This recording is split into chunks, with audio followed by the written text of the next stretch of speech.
It started with a shattered window and the sound of boots scraping against the asphalt.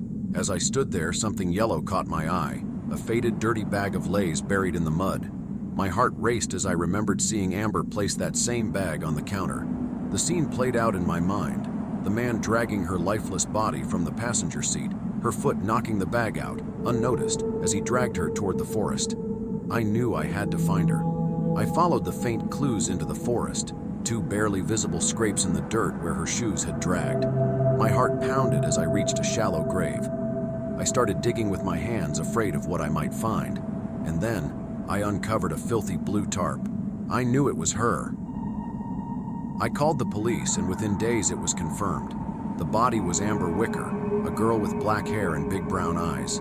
I'd helped her family find some closure and even led to the arrest of her killer, but none of it could bring her back. I felt hollow. A few days later, during a graveyard shift at the Pass and Go, I couldn't stop thinking about her. But just after 4 a.m., the neon sign flickered and I gasped. I looked over to see an old red truck.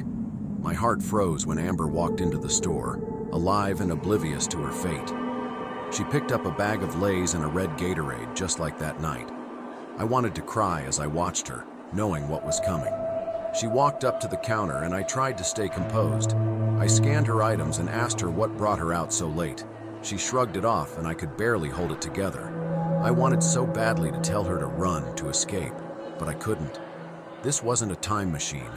It was just a memory, a moment suspended in time. I told her the items were on me, explaining she reminded me of a friend I hadn't seen in a while. She thanked me and walked toward the door. I called out to her, "Have a good rest of your night, Amber." She paused, confused, but then walked outside. I couldn't let it end like that. I ran outside, and there she was, standing by the truck. But this time I saw the gash on the back of her head, the blood soaking into her hair, and the bruises around her neck.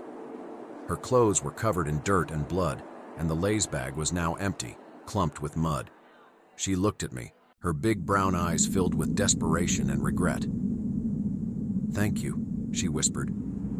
I couldn't respond. And then she turned, climbing into the passenger side of the truck. I watched in silence as the truck pulled away, heading back to her shallow grave.